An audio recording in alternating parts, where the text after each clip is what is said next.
आए आज का वचन निकालते हैं निर्गमन का पहला अध्याय उसका 11 और 12 वचन। और यहाँ पे ऐसा लिखा है, इसलिए उन्होंने उन पर बेगारी करने वालों को नियुक्त किया कि वे उन पर भार डालकर उनको दुख दिया करे। और उन्होंने फ़िरौन के लिए पित्तोम और रामसेस नागर भंडार वाले नगरों को बनाया, पर जो वे इनको दुख देते गए त्यों वे बढ़ते और फैलते चले गए, इसलिए वे इजरायलियों से अत्यंत डर गए। यहाँ पे परमेश्वर इजरायलियों के बारे में ऐसा कहता है कि जब इजरायली मिस्र देश में रहते तो मिस्र देश के लोग इजरायलियों से जलने लगे और वे उनको दुख देने लगे। अभी ये सोच रहे थे कि वो इजरायलियों को अपना नौकर और गुलाम बनाएंगे, लेकिन बाइबल कहता है कि जितना वे इजरायलियों को दुख देने लगे उतना ही इजराइल लोग बढ़ने लगे और फैलने लगे। हम इस बात को देखते हैं कि जब हम यीशु मसीह पे आते हैं, विश्वास करते हैं, प्रार्थना करते हैं, उपवास करते हैं, कलीसिया में जाते हैं, हम ये सोचते हैं कि लोग अब हमको पसंद करेंगे, लोग हमारी तारीफ करेंगे क्योंकि हम कुछ अच्छा काम कर रहे हैं। लेकिन जब हम प्रभु के पास आते हैं तो शैतान जो है इस बात को पसंद नहीं करता, और कई बार शैतान लोगों के द्वारा हमारे जीवन में दुखों को लेकर आता है। कई बार हमारा इंसल्ट किया जाता है, कई बार लोग हमसे बराबर से बात भी नहीं करते, कई बार हमको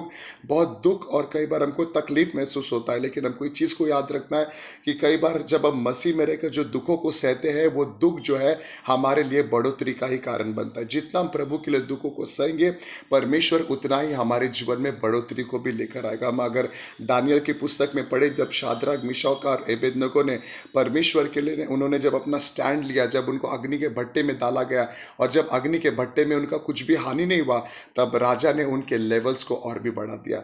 जब हमारे जीवन में कोई भी दुख या परेशानी आज मसीह के लिए सह रहे, तो याद रखना कि हर एक दुख मेरे प्रमोशन का कारण है। अगर कोई मुझसे पसंद नहीं कर रहा है, फिर भी हमको उनसे प्यार करना, हमको प्रभु को धन्यवाद देना हर एक दुखों के लिए भी। यीशु मसीह ने भी दुख उठाकर हमारा उद्धार किया है। इसलिए अगर हमारे जीवन में कोई दुख भी आ रहा है तो याद रखना कि परमेश्वर मुझे उठाएगा, परमेश्वर इस दुख के द्वारा मुझे बढ़ाएगा और परमेश्वर मुझे फैलाएगा।